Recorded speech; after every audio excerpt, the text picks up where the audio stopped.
Have you ever watched someone destroy their life and it had nothing to do with substances or alcohol? Share the story behind it. I have a relative who spent all their savings and retirement funds on cancer treatment. She didn't file her treatment through insurance because she didn't want her husband to find out about the illness and worry. As a result, he developed serious health problems himself. He stopped working, and now they are completely dependent on the help of their adult children. I worked for a man who was very entrepreneurial but incredibly stubborn. At some point, he realized he had around $2 million in assets, counting his house and everything else. I told him, look, you're already 55, it's time to retire and enjoy life. But no, instead, he invested all his money into a new business. It was a gaming arcade. The problem was, in the town where he built it, gaming arcades were banned. But the guy dug his heels in and decided to fight the system. In the end, he lost the building, all the investments, the house, everything went to the creditors. The last thing I heard was that he moved in with his girlfriend and her mother. I hope he got back on his feet, but I kinda doubt it. During my time at university, I worked part-time in a large grocery store, first as a cashier, then on night shifts, stocking shelves. The front zone manager on the day shift, who had worked there for more than 10 years, turned out to be involved in embezzling over $100,000 from SCAS. According to store rules, at the end of a shift, cashiers would count the cash individually to make sure everything matched. Then she would check their count. In reality, she secretly pocketed small bills, causing minor discrepancies in the registers, which nobody noticed. If she particularly disliked the cashier, she would take larger bills, and the person would be fired for mistakes in giving change. All the cashiers were teenagers, so management simply assumed they were careless. She was caught when she had a quarrel with the night manager and tried to steal part of her takings to frame and fire her. But the night manager suspected something, started keeping detailed records, and warned the store owner. In the end, the owner caught the day manager with money in her locker. Later, it turned out that the store manager knew all about it and was having an affair with her. As a result, both were fired. They both divorced, and the woman was charged with theft. It seems she even served time in prison. The same trick was played on me when I was a teenager. At first, I almost lost my mind, thinking I must be making some mistake, even though I was extremely careful. It was a small private grocery store, and the manager was the wife of the co-owner. The first week, everything was fine, but then my register started coming up short more and more often. Each time, more and more money was missing. At one point, $50 disappeared, even though I knew for sure it was nonsense. She said I had to cover it out of my paycheck or she would call the police. I just quit, telling her that I knew she was the one stealing. After all, that night we closed the store together. She got angry, but of course, she never called the cops.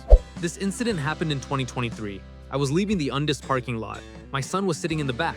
From the neighboring McDonald's parking lot, I heard loud bangs. I thought someone was setting off fireworks. I turned and saw a young guy, still a teenager. He had a gun in his hands and was standing over the body of a woman. The kid shuddered again, maybe even several times. I don't remember exactly. My son asked, "Dad, what's that?" I replied, "Fireworks, buddy." Then the kid looked straight at me. He looked like a child playing a game of hide and seek. His face was incredibly frightening. Suddenly, the killer lunged in our direction. I floored the gas pedal. We ended up at the parking lot of the near supermarket and ate there. I had to act calm in front of my son. I told him, "These crazy teenagers with their fireworks thought they'd hit our car." That guy ruined his life when he took the life of his boss. Now he's in Fulton County Jail. Later that same day, I read about the incident in the news. I still dream about that day. She trusted the wrong person, despite all the evidence we gave her showing that he could not be trusted. In the end, she lost money at home, ruined her relationship with her children and family, and, it seems, lost touch with reality. In the moment, he became everything to her until he gradually took everything from her. Yet, she still kept her job. After all, someone had to earn money to support the lifestyle he chose. I knew a woman who was so dependent on her abusive boyfriend that she voluntarily gave her children to child services just to stay with him. Besides the fact that he beat her, he also abused one of her children. When he was released from prison, she was told that if she let him back into the house, the children would be taken away permanently. And instead of hiding from this, she gave them up herself. It's terrifying to even imagine what the children must have felt. My brother was adopted when he was still an infant, and he was the only boy in our family. Everyone adored him. We lived in a small town, and he was treated like a little king. I'm not exaggerating. Elderly women on our street would deliberately keep his favorite treats at home to give him when he rode by on his bike to say hello. As a child, he was very sensitive and kind, but when he entered adolescence, it was as if someone else had taken his place. Between the ages of 12 and 22, he pushed our younger sister into a huge ant nest, started using the N-word, our family is white and Spanish-speaking, and stole money from her for lunches and school trips, often leaving her without food or missing excursions. Once, she spent an entire day in the library while her class went to an amusement park. He got into a prestigious boarding school for gifted children, but was expelled for smoking weed and stealing several credit cards from his parents and other students. He racked up debt ordering food and then blamed the only black student in the dormitory. He dropped out, deciding to become a professional gamer, but it didn't last long. He got a girl pregnant, but as soon as he realized that the family would only help with the child if he behaved responsibly, he cut off all contact with them. He insulted my Asian husband, calling him offensive names and claiming he wasn't a real man because he didn't work with his hands. Even though my husband is a veterinarian, apparently that doesn't count. He has ruined his own life. Now he's lonely and embittered toward the world. He isn't even invited to the family Thanksgiving, which takes place just a half-hour drive from his pathetic apartment. Gambling destroyed a guy who studied with my husband. He was a handsome, smart, successful man. He had a beautiful wife and a little daughter. It turned out that his debts were so enormous that even if they sold everything they had, it wouldn't have saved the situation. Before the illegal lenders got to him, he jumped off a bridge. Later, photos and even clips circulated online showing how he parked on the bridge, downed a bottle of vodka, and jumped. Just yesterday, I met a guy in his 50s who also had a story involving gambling. He was celebrating the end of his divorce and said his wife left because he had not only lost all their savings from 20 years, but also accumulated debts almost equal to the value of their house, all in just 2 years. It all started in 2022 with a bachelor party in Las Vegas. He had never really gambled seriously before, just played poker and blackjack on his phone. But his friends convinced him to try it in person at a small casino on Freeman Street. He set aside $1,000 for gambling and brought $200 with him the first night. In 3 hours, he turned it into almost $8,000. Then they went to a strip club. The next night, he started again with $200 and won $11,000. He began to think that everyone else simply didn't know how to play. On the last night, he decided to go to the high-stakes room at the casino. At first, he won, but then everything went wrong. In the end, he lost everything he had won and went home with not a cent in his pocket. That might have been bearable, but he decided it was just a single unlucky night and that he had the game under control. He started going to the local casino every weekend and never won big again. He literally lost everything: his house, his wife, his job. According to him, he doesn't gamble anymore, and I believe him. But now he's 50, trying to figure out what to do next, while also checking which products are on sale today. I think schools should teach kids about the risks of gambling. I am that person. I lived with anorexia for 12 years, from age 16 to 26. When I was in my early 20s, I was constantly in and out of the hospital. Sometimes I would lose consciousness, other times I would experience psychosis. My parents and friends no longer knew what to do with me. Weighing just 38 kilograms, I didn't want to leave the house. The illness destroyed my social life, took away all opportunities, and obliterated my sense of self. When recovery began, it felt like waking up from a coma. I don't even know what it didn't take from me. It took everything except life itself. But sometimes it didn't even feel like salvation, just a pitiful shadow of survival. I've been in remission for 4 years now, and my mind is clearer than ever. But the lost youth? That's why I still grieve, and it's a consequence I feel every single day. I'm a white man married to a Korean woman. Her best friend is also Korean and married to another white guy. A couple of weeks ago, the 4 of us were having dinner with another couple, both white, in a fairly expensive restaurant. About halfway through the dinner, which up to that point had been completely normal and boring, the husband from that third couple suddenly blurted out, for no reason at all, "You two are so lucky. I just have this thing for Asian women. They're so damn hot. And I've heard everything down there super tight. I've dreamed my whole life of banging an Asian chick." His wife instantly exploded, threw her wine in his face, screamed, and ran out of the restaurant. Turns out he's been sleeping on the couch since then, and she's filed for divorce. They must have had problems before, but from the outside, it looked like he destroyed his marriage with a single sentence. I had a lawyer who openly defamed me during a civil case in which I was essentially not even involved. My husband's ex filed a lawsuit. She has mental health issues and an addiction. It's a long story. This lawyer had never even seen me in person. The judge let it slide, but the state prosecutor took an interest and is now calling into question almost everything involving that lawyer and that judge. This is a story about a local man from my town. He had a wonderful life, several children, a lovely wife. He was a former Olympian, and after finishing his sports career, found a new profession. I knew his kids. After the Olympics, he started an investment firm, something like mutual funds. He gained investors, including a close childhood friend and that friend's elderly parents. Something went wrong. He lost money, and instead of admitting it, he effectively created a pyramid scheme. Years went by, possibly decades, and eventually everything came to light. He wrote letters of confession, sent them to all those affected, and then got on a bicycle and rode into the woods. At first, he was considered missing, and everyone was in shock. But when the confession surfaced, people realized he had simply run away. It was a huge scandal for such a small town. 2 years later, he returned and turned himself in to the police. He served his sentence and now lives a relatively ordinary life. At the time, it was big news. He had effectively stolen and lost millions, including the entire retirement savings of his childhood friend and the friend's elderly parents. That friend was furious. A trainee baker at the restaurant where I worked once got hold of a copy of the staff key. One day she came in, took a stack of payroll checks from the office, laid them out on the work table, and tried to deposit about a dozen of them into her account using a mobile app.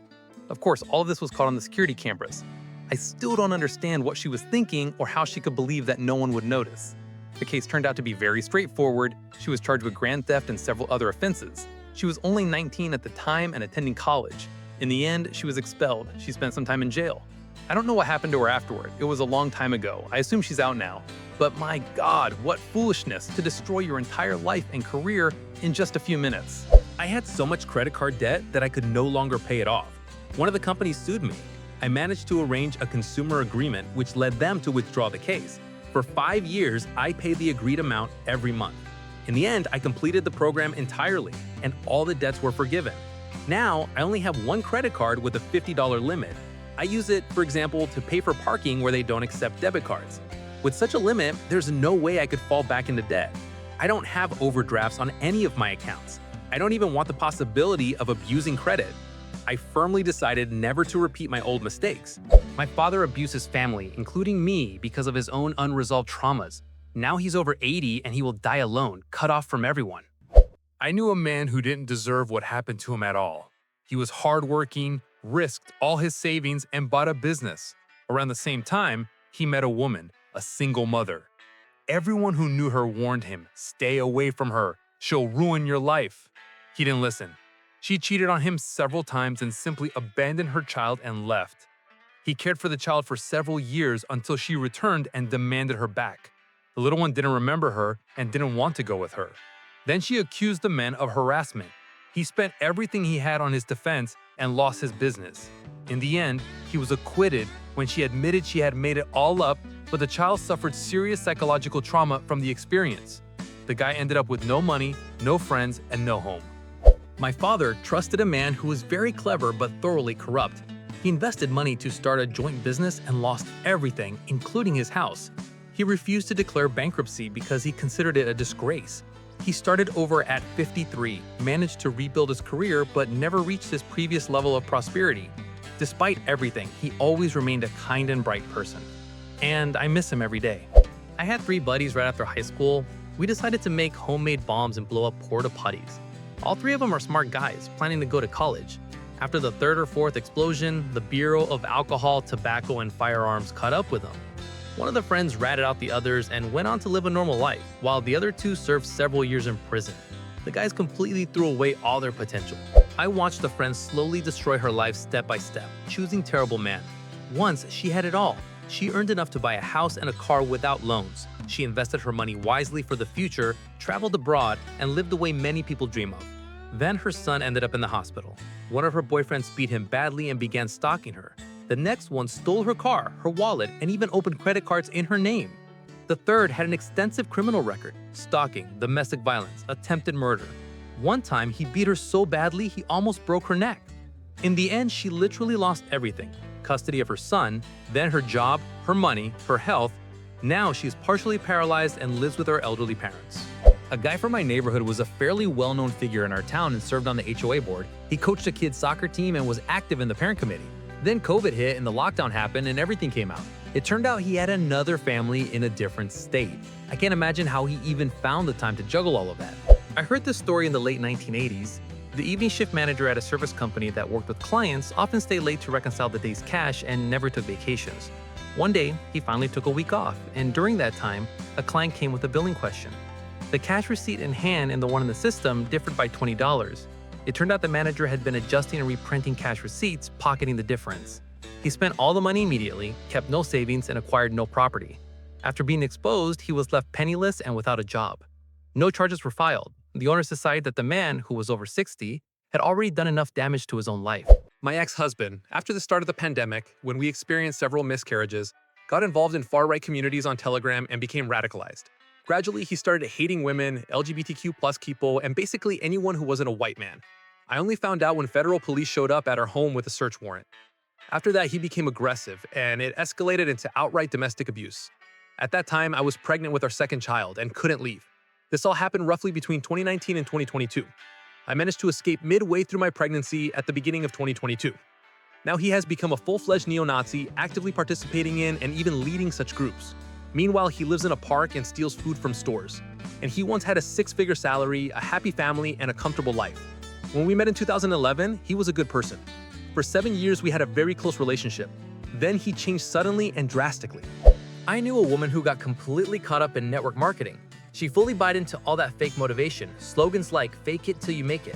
She created the illusion of a luxurious life, bragged about trips, and claimed she was making thousands a month.